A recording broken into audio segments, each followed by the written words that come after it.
Welcome to Fueling Your Legacy, hosted by Samuel Knickerbocker. Each week, we expose the faulty foundational mindsets of the past and rebuild a new, stronger foundation essential in creating your legacy. We've got a lot of work to do, so let's get started.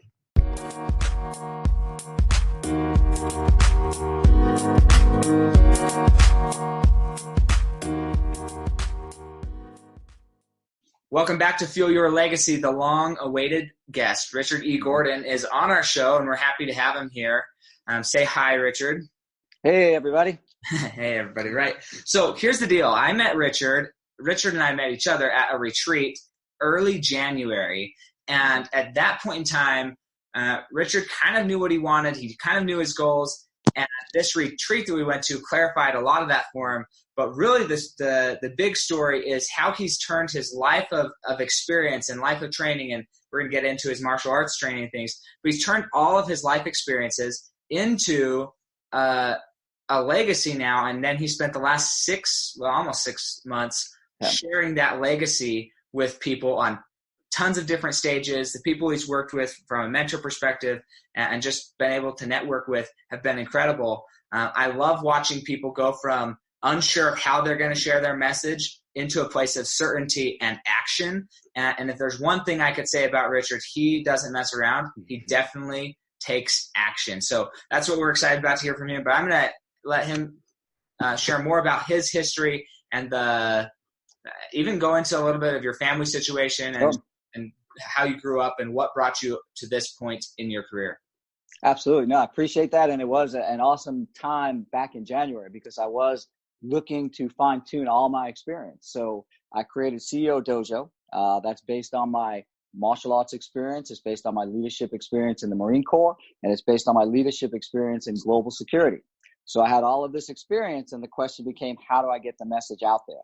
And I find that's with a lot of people. We have so much to say, but we start babbling because there's too many directions to go into.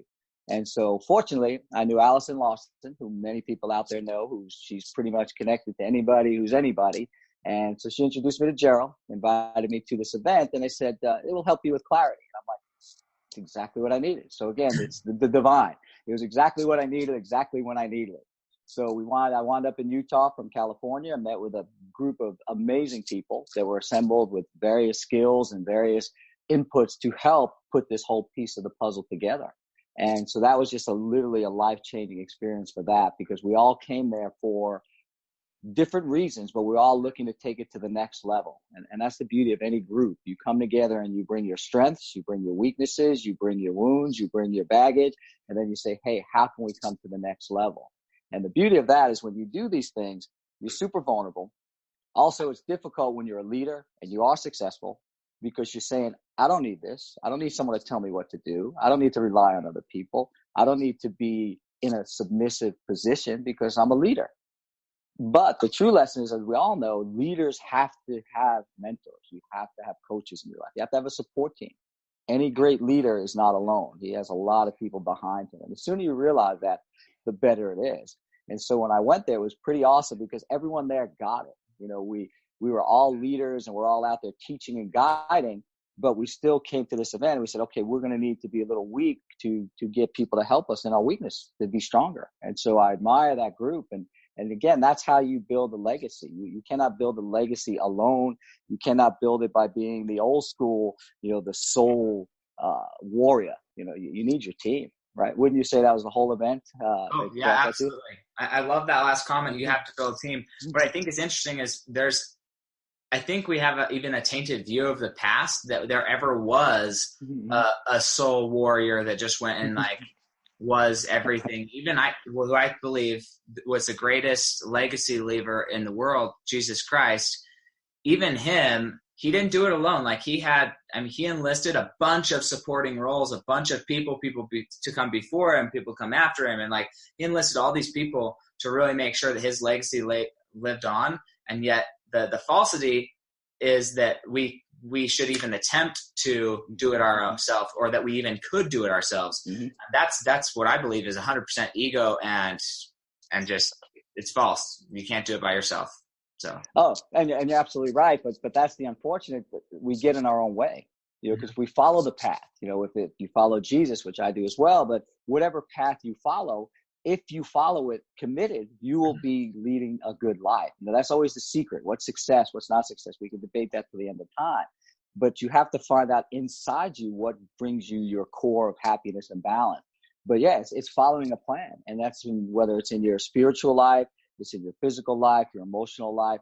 That's the whole key. And again, that becomes the legacy of what I want to get out there. I spent my whole life, and I just shared this yesterday at Gerald's event, funny enough, because I look at the fact is the debate can go on. And I always love this conversation because people are so adamant on each side. Is a leader a person born to be a leader, or are they developed to be a leader? And again, there's both sides of this. And I truly believe, and again, I will discuss it. And again, some people like to debate. I think people are born. I think it's God inspired that you were born to be a leader. And then you develop skills to be a better leader. You accept the responsibility to be a better leader. And there's true examples of that. And I use one in my life, which was a simple one. I was 4 years old and I was in preschool. And I went to preschool and the teacher said, you have to take a nap. And I said, I don't take naps. And so now I'm 4 years old. Teacher tells me, who's the overlord, based on this structure, that I have to take a nap, and I refuse. And then the next day she says, okay, here's apple juice. And I said, I don't drink apple juice. And she, of course, says, you will drink apple juice in my class. So it becomes this power struggle. I wasn't trying to power struggle. I was just trying to state that I don't drink apple juice. So luckily, and this is the beauty of guidance in your life, my mother shows up and the teacher runs right up to her and says, hey, your child has been difficult. And she said, well, in what way? He doesn't take a nap during nap time. And my mother says, he doesn't take naps. And so now the teacher's completely flustered because she's thinking my mother's going to be on her side, be her source. And my mother said, he doesn't take naps, so why would he take one here?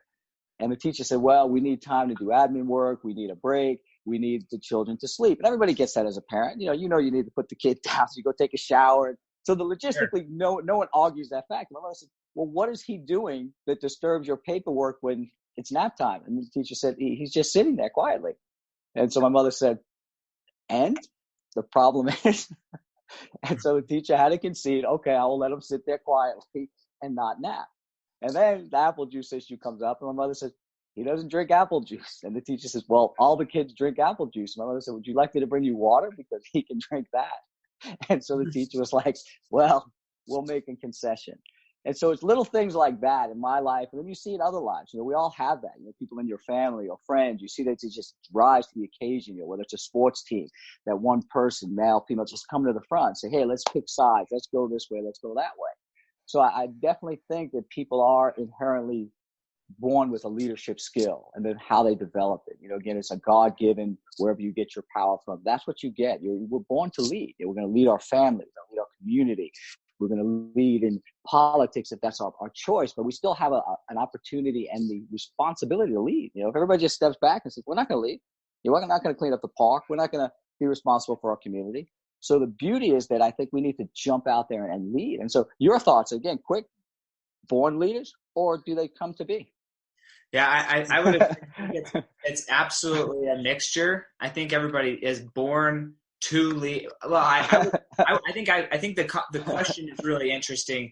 Absolutely. Because I would bring it back further. I think everybody's born to exercise their agency, and what they choose out of that is what they choose. Not everybody necessarily wants to be a leader, or even necessarily should be a leader. Right. That's irrelevant to me. It's more of everybody should be choosing how they're showing up, and if they're choosing, some are going to choose not to, and some are going to choose to, and that's their prerogative. But the baseline is, do they choose? I think that the assumption that everybody is born to be a leader is now saying everybody should be a leader, which isn't.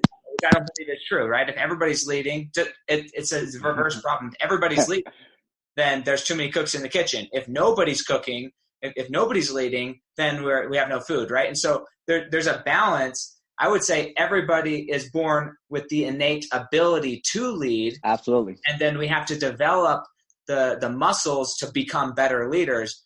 But I would change it. I'm really picky with my syntax. I would say, okay, are they to be leaders, or are they born with the ability to lead?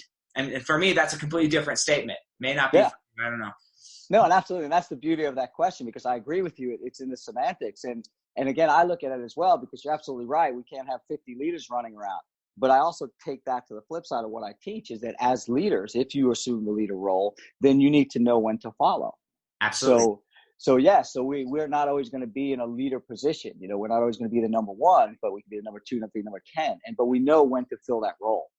And it has almost like a natural hierarchy in most cases, you know. So if you're in a structure that has positions or the CEO of the company, and, you know, in most cases we have some sort of hierarchy. And even if we don't, we still kind of follow. Let's use like an event, for an example. You go to the event and we use Gerald's event. It's Gerald's event. So he has a hierarchy. He makes the final decisions because it's his event.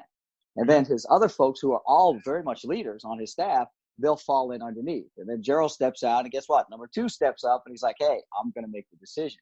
So Sure. yeah, I do see that as well, but I think that's a key ingredient, and that's what I try and teach people as well.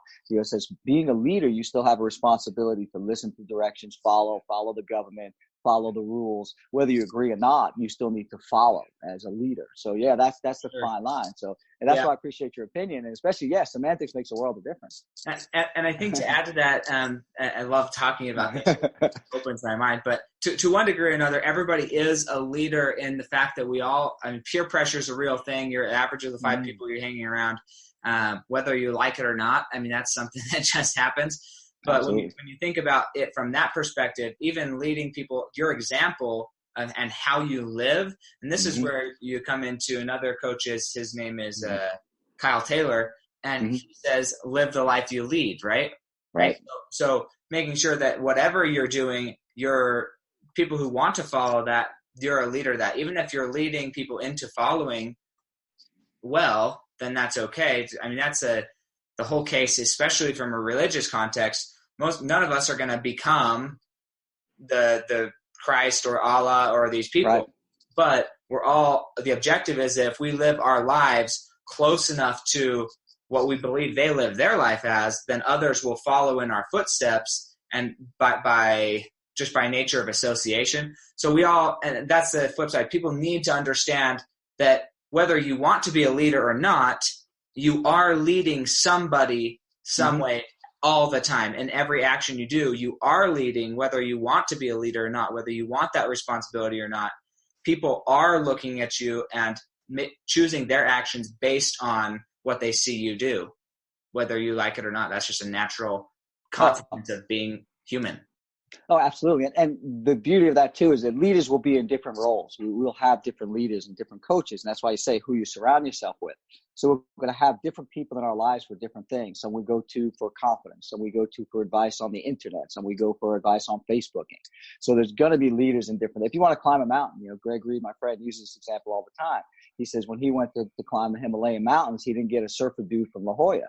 He found a Sherpa that knew how to walk the mountain. He walked it thousands of times. And what he did is he followed in his footsteps. And so you could flip that just like we're talking about. You're not going to take that Sherpa from the mountains and have him teach you how to surf in La Jolla.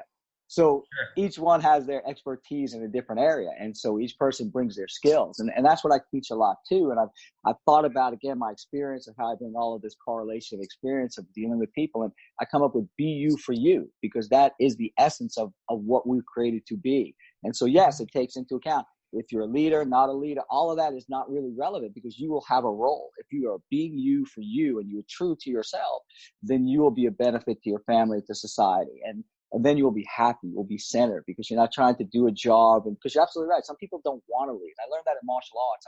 I would try and put people in a leadership position and they were like, it was painful for them. And I thought I was doing a good thing. I thought I was like, hey, I'm dubbing you leader. And they're like, yeah. And so then I learned my lesson very young. I'm like, well, that's not what they want, So what I do with them is I would give them smaller groups, like one-on-one. And so that's a leader as well. But to them, that's not the leader on the stage, so to speak. And so some people have the talent of one-on-one. So are they still leading? Yes. But you have to figure out what that person, again, they're being you for you. And then we as people and as a coach, you have to see that and realize, what is this person good at? What is their strengths? What can I help them to be the best person they could be? And that's what my martial arts career has been. It's not about the fighting. It's not about the going out there and getting into ruckuses. It's about being a complete person and being you for you and developing the best you can be, because people come in all shapes and sizes. Just because you're not 6'6" doesn't mean you can't be an effective person to be physically fit, body, mind, and soul, and be able to protect yourself and your family. And so that's where the teaching becomes. It's like, be you for you, whatever assets you have. If you're quick, be quick. If you're strong, be strong. If you're quick and strong, then use both of them. And I think that's the same thing in life. We're all given unique tools. I might not be able to do what you can do, and then you can't do what I can do. But the beauty is we come together and we'll support each other and we'll get things done. And it's the same thing in a marriage and a life. We come together as people. We come together as man and woman. Again, those are other great conversations because people have all their concepts about how that relationship should be, 50-50, 80-20. Whatever math you do, we come together to complement each other. So in my mind, that's 50-50. Of course, there'll be different sways, as far as the mothering, that goes a little bit more to the mother, so other things go to you, but it always comes back to the balance of being a partnership. And that's what works in life when you have a true partnership. And that's, if you bring your true self to the relationship, your spouse brings their true self, then you have harmony. Again, it's very simple, but it's a very complicated thing. But we kind of move away from that as humans for lots of things, like I said, ego and distractions and society and peer pressure. And we think we're not swayed by peer pressure. And I'm not totally swayed by peer, but I am like anybody. I'm swayed and I see it. And there's certain things I'm like, yeah, I'm going to go this way. I'm going to do that. Oh, the crowd's there. And it's not a bad thing, but you have to be conscious about how we are making decisions. Sure, absolutely. I think this is going to lead perfectly into the next question I want to ask you. But what I'm thinking is, when you think of peer pressure, there's two forms of peer pressure. I think there's the like the subconscious. You don't even know you're being peer pressured into something. It's just like association type pressure. And then there's the actual confrontation of somebody telling you should. Those are two different things. My question would be, though, because you brought this up, how you've mastered a lot of this, and I love your phrase, be you for you. But everybody in everybody's life, and when they start embarking on a new journey, so when you went from your corporate job corporate security, all these different types of security, and then you're branching off into entrepreneurialism, and you're saying, look, I'm going to go be an entrepreneur. I'm going to go teach this stuff. I'm going to go take all of my life experience. I'm going to turn that into something that's marketable, something that I can sell, something that I can train on. What were the naysayers like, and how did you really overcome that? Because I know everybody has them. That's a little bit, it's just, a lot of them are because they love you. They're saying, oh, don't do that. They don't want you to fail. They don't want you to see you fail, and you've already had a successful career. But how do you overcome those naysayers, and what do you do to do that? That's a great question, and that's the crux of what we're talking about. Because again, I go back to my friend Greg Reed, mentor and friend, and he's guided me a lot with his wisdom in this business. He's a very successful author, 79 books published throughout the world, and a successful top speaker. But what he says, and I've heard him speak it a million times, it resonates. He says, seek counsel, not opinion. And again, we know this stuff, but it fits perfectly with this. He says counsel is wisdom and knowledge and people who've done it. The opinion is people who have no clue of what you're doing and they have fear of it, which tends to be, unfortunately, your family. And he uses the example, if you're going to write a book, you don't go to grandma who never wrote a book, because she's going to say, stick with your government job, stick with your day job, don't try to write a book. But if you go to the gentleman who wrote the Chicken Soup for the Soul, then he's going to give you the advice and say, this is what you need to do. This is the blueprint you follow. And so it's the same thing with your association. If you have an association of friends that are going to support you, and they don't actually have to agree with everything you do, but they will advise you on the best way to do it. You might say, I want to go out and be a juggler. And all your friends are like, really? Really? But then they'll try to help you. Oh, I got a friend that has a place where you can juggle at birthday parties, and I have a friend that does events. So they will give you that counsel based on wisdom of successfully starting a business. Because same thing with you and I, we help a lot of people. It's not in one market. We just don't help people that run a business selling lemonade or selling shoes. It's the business prospect. So whatever business they want, we'll sit them down and we'll give them, okay, this business has a market. Just like you talked about, does it have a market to sell little kitten sweaters? And it might. It's not my thing. Exactly. But we could do a little research and we could find out, because there's a lot of people that love kittens, a lot of people that might be into little kitten sweaters. But we can guide them on how to find out whether their business will be viable or will be hobby level, or it could be just a novelty.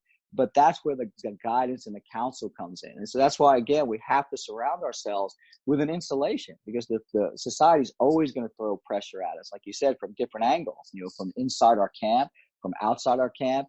But it comes from people who are afraid or have opinions. And we have to get to the people who have knowledge. And again, that's the same thing of going to a mastermind, because these people have been there, done it. They have the experience. They're either all the way on the top of the ladder or they're 2 rungs up. or they're 3 rungs behind you. And then we kind of help each other on the process. Sure. No, that's awesome. I agree. I do my best to live by that maxim as well. Seek counsel, seek advice rather than opinions, because opinions are I mean, they're a dime a dozen, right? Everybody can get an opinion. I'm curious though, because one of the things that we discussed when we were at this event in January was it comes down to, at some point you actually have to put some money on the line, invest in yourself. And there's multiple ways to do that, and there's multiple reasons to do that. I'm curious, when you're making this shift from the corporate world, because again, this is why a lot of the naysayers show up, is because they're financially concerned for you. They want you to be able to keep living life. How did you make that transition from a financial conversation? How did you say, okay, well, I'm going to plan for this, or I'm going to live off of a certain form of debt or whatever to make sure that I can float this career change? How did you go about doing that? And what advice would you give to the audience to Fuel Your Legacy for people thinking, hey, I want to do this, but I'm fearful about the financial transition? How have you overcome that, and what did you do to overcome that? No, and that's a very valuable question, because it applies to most people. There's a handful of people that have the luxury of having enough money, whether they have created it and they can just step out and they have an X amount of time to build it. But most people don't fall into that situation, and everyone's a different school of thought. And I also look at the circumstances, but in most cases, I'm not a big believer at like jumping off with no income or no source of money. So some people recommend that, you got to be 100% in.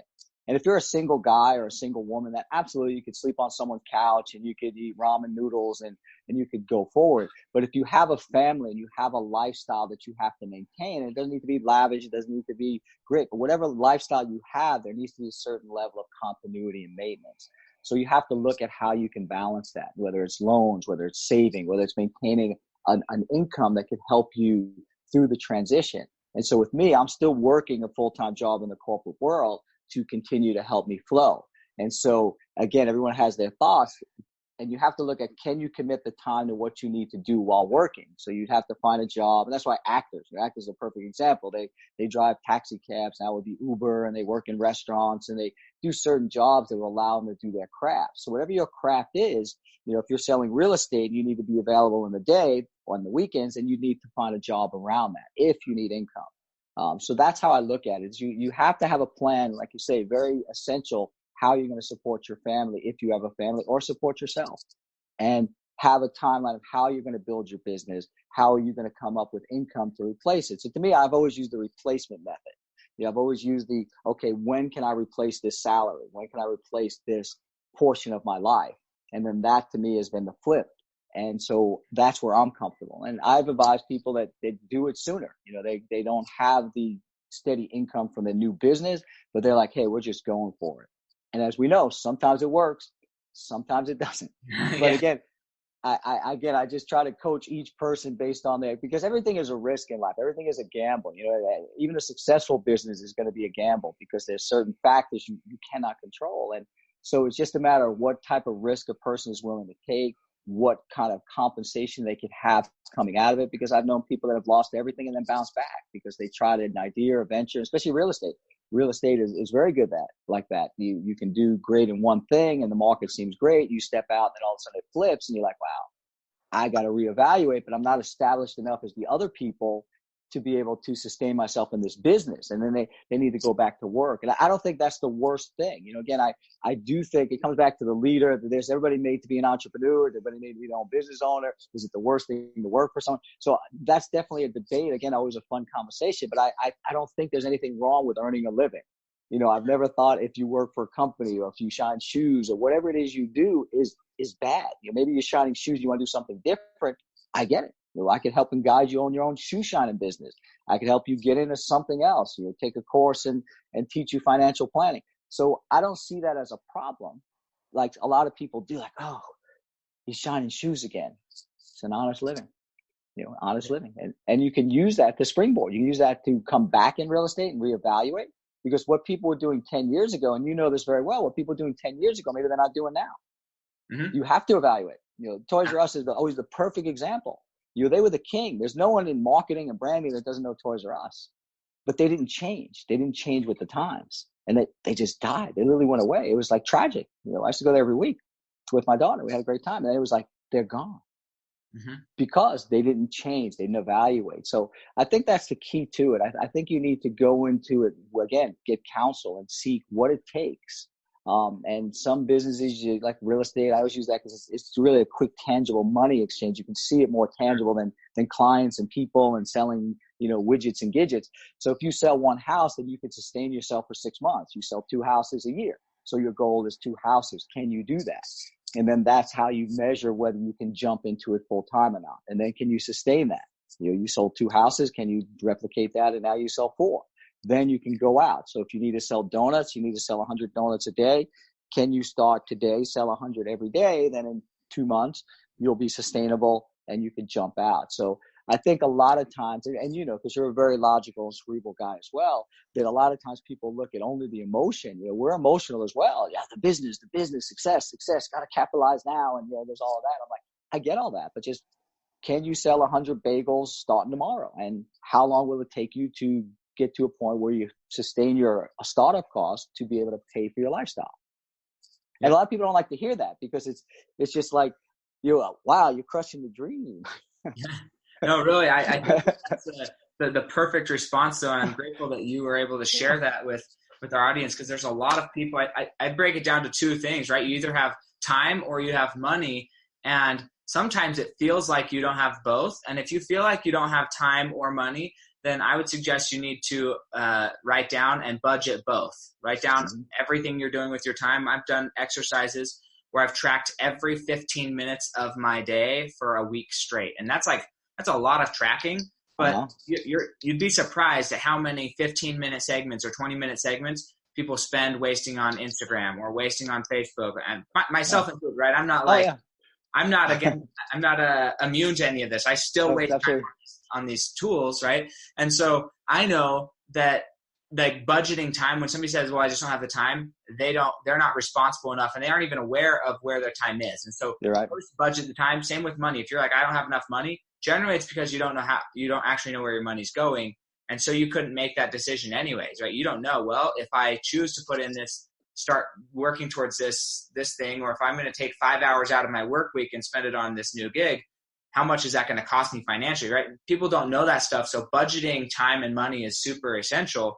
And it enables people to actually make that choice of, well, what do I need to replace X, Y, or Z? So I love that. I love that you're open about it. You're proud of it. And you're saying, look, this is how you're going to make your dreams come true, is working both until one is replacing and sustaining the other. And I love that. So my question is, what do you feel like your secret weapon is in your business growth? I mean, you've now, for the last 6 months,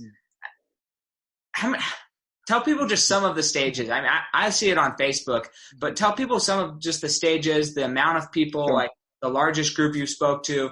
Because to everybody, keep in mind, Gordon hadn't really done pretty much any of this up until like 6 months ago.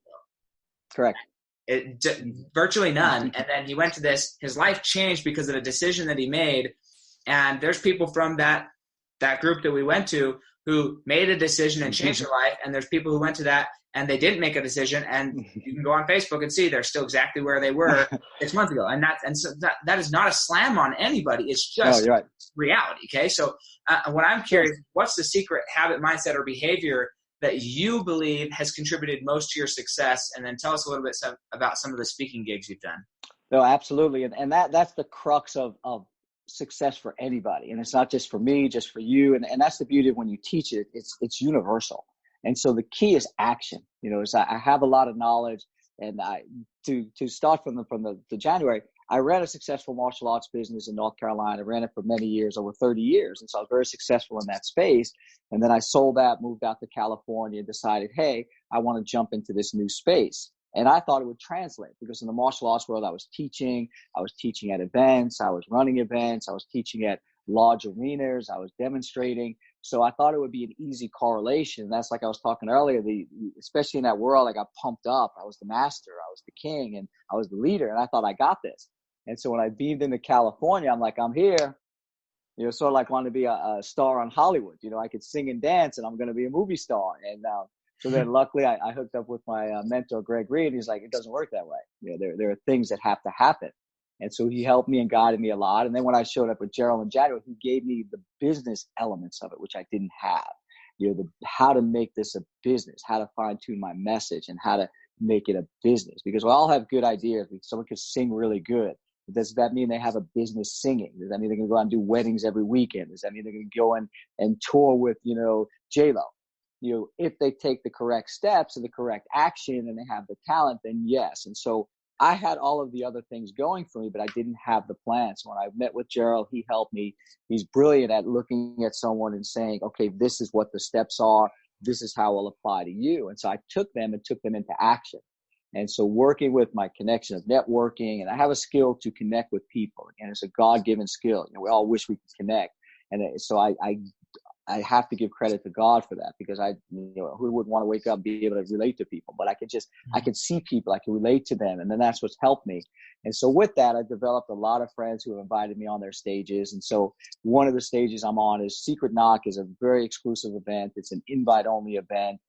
People are invited from all over the world, and some of the most brilliant and successful minds come to this event and network put on by Greg Reed. And so he invited me. And again, friendship is one thing, but you're not going to put your friend in a position of that if they don't bring the goods, and especially Absolutely. if it's your friend, especially if you're my friend and you're going to show up on my show and you're going to show up at my event, you better bring a little something extra. And so I honor that. So if I do something that my friend invites me to, I'm going to give it 110% because I owe them that. It's an honor to me. It's an honor that they chose me as their friend. And then it also subjects to them that this is the real world. Because if you put your friend, your son, your daughter, your wife to do something, then people are going to look at it and say, well, that was the wrong decision professionally or business-wise. And so I always make sure I show up. So he gave me the opportunity. I spoke. He acknowledged I killed it. Again, I could perform. I could speak. And so I had that. Then I got to speak at City Summit, which is another pretty phenomenal event. It's run by Ryan Long, and it goes again out to a large amount of people raising money for good charities and good causes. There's about 1,000 to 1,500 people in that crowd.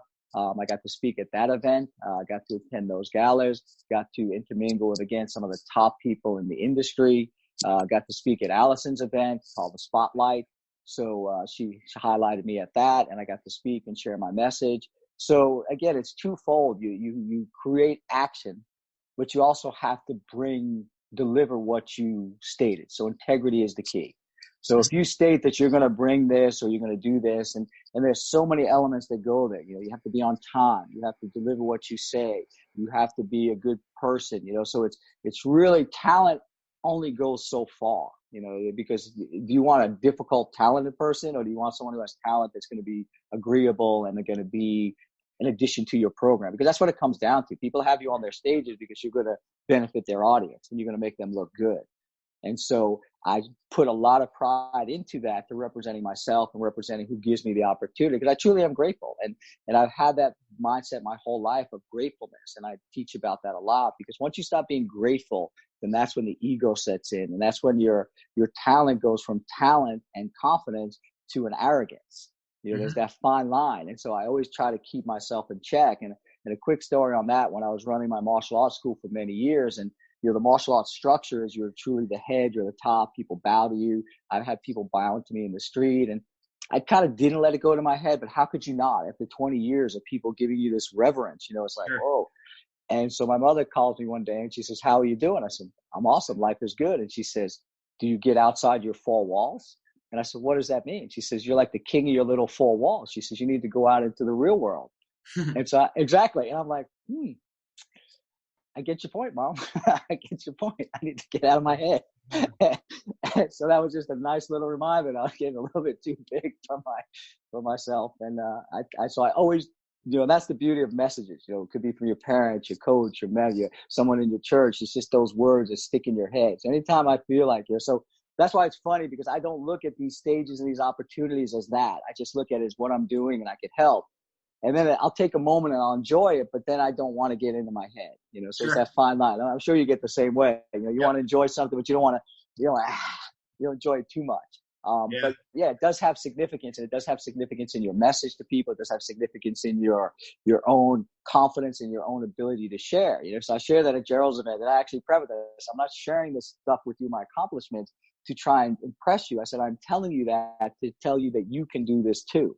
If you take the action and you take your abilities, you too can achieve your goals. And so again, there's always that fine line. How do you represent that stuff without being a braggart, without being egotistical, and showing a confidence in achievement? So again, I try very careful to keep that in mind, because that's the same thing. We're all subjected to it. The moment we think we're not subjected to all of these things, then that's when they start hitting us. Oh, peer pressure. No, I'm too cool for that. Oh no, I'm not. I'm a humble guy.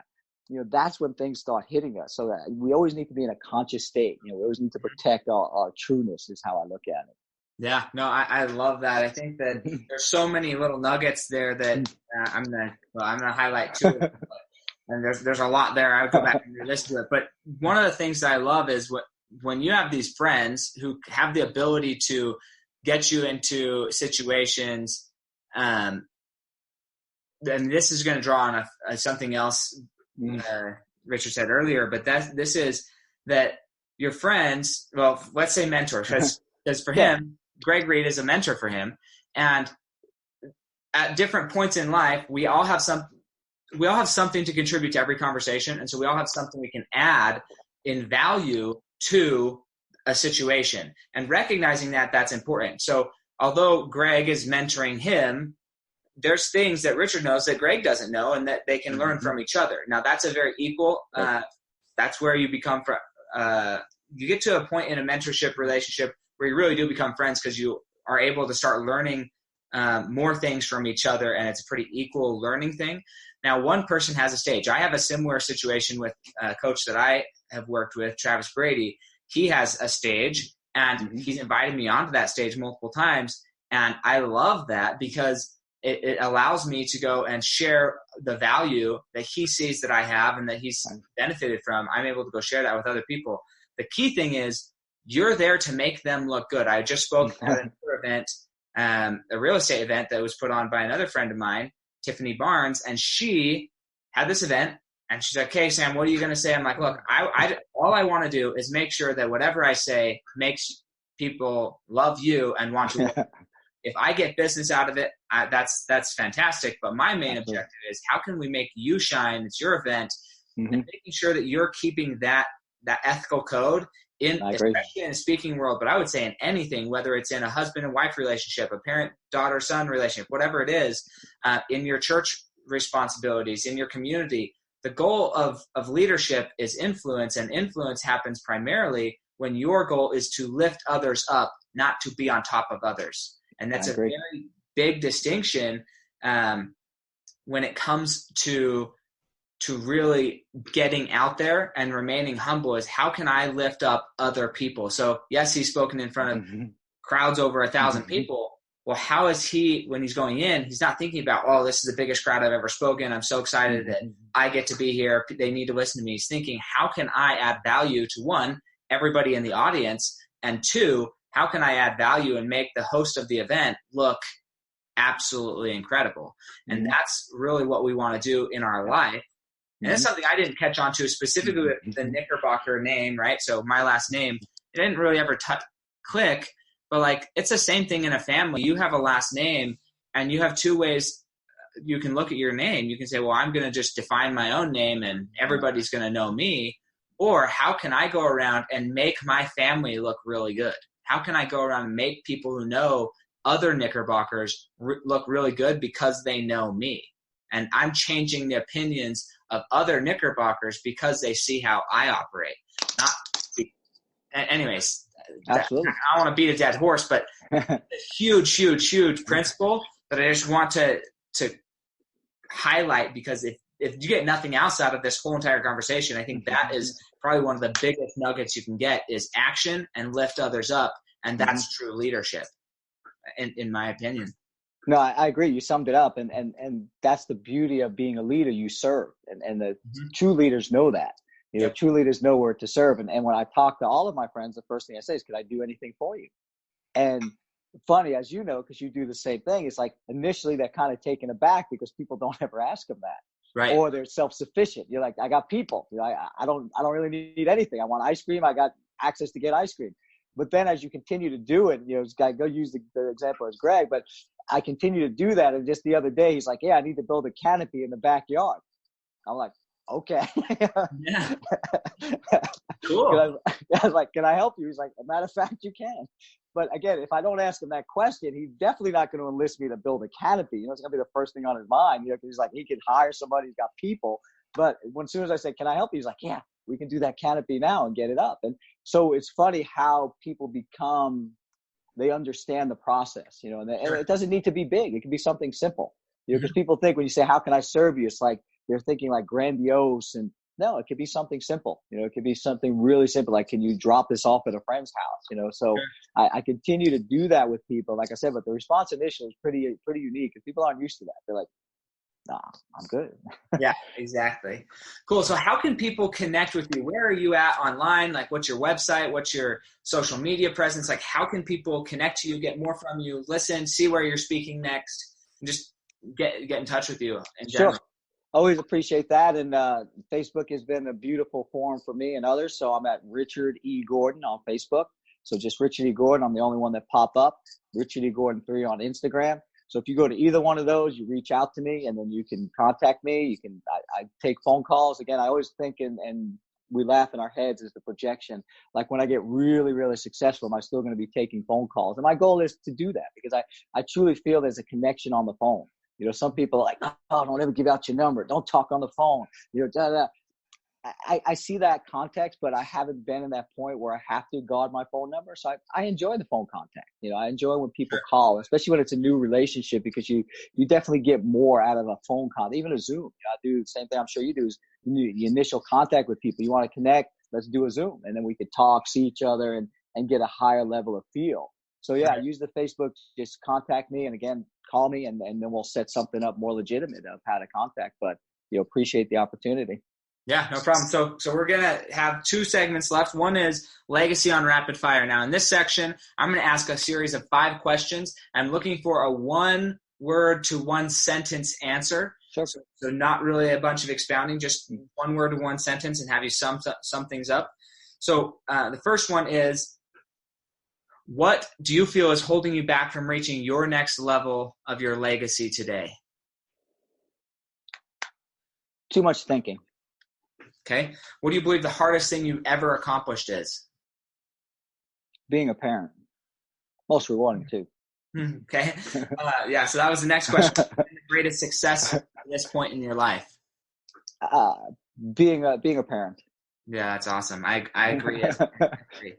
What do you believe is one of the secrets that you believe contributes most to your success in life?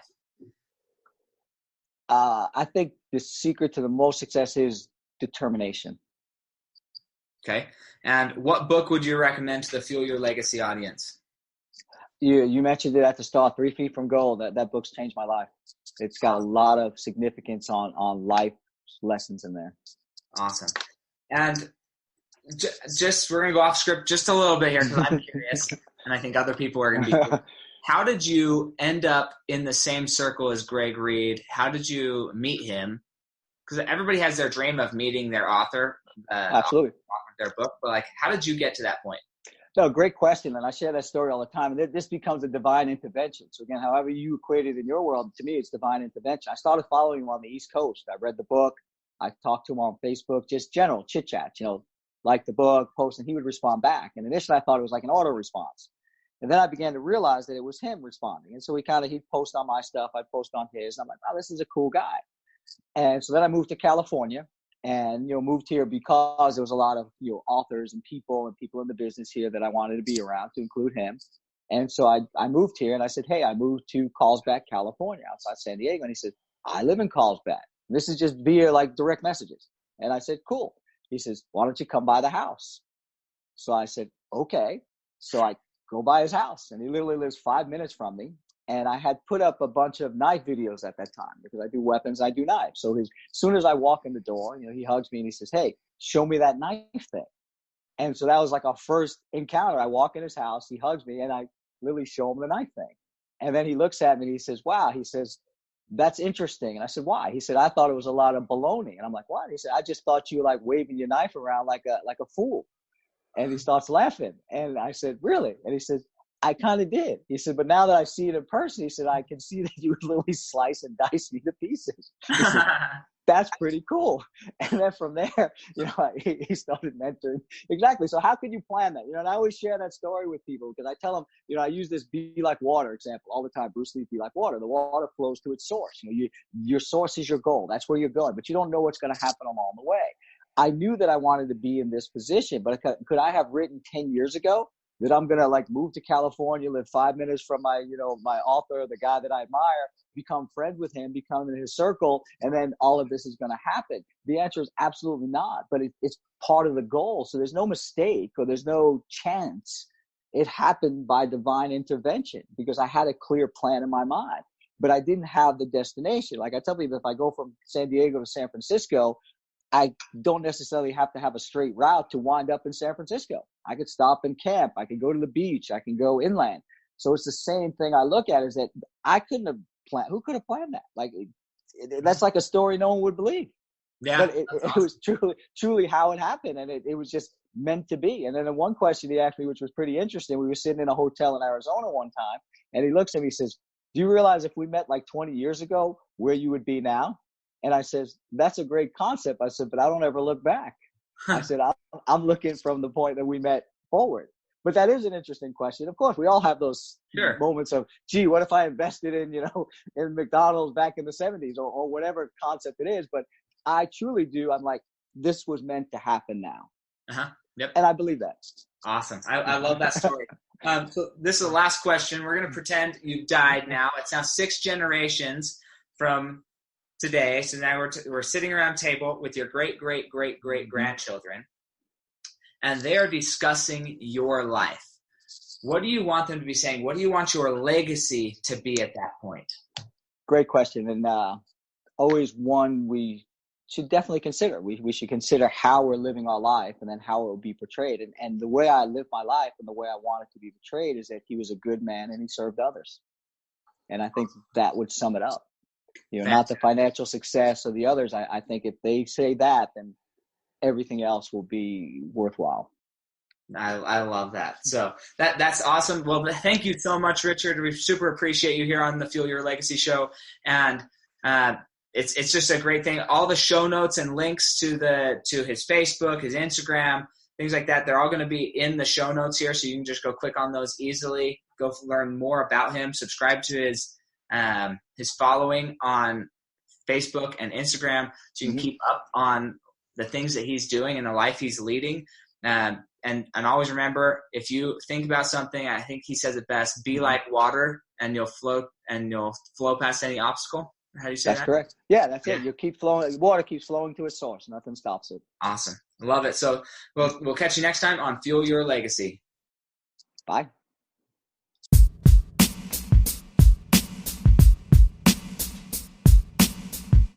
Thanks for joining us today. If what you heard resonated with you, please like, comment, and share on social media. Tag me so I can give you a shout out on the next episode. And thanks to all those who have left a review. It helps spread the message of what it really takes to build a legacy that lasts. Catch you next time on Fueling Your Legacy.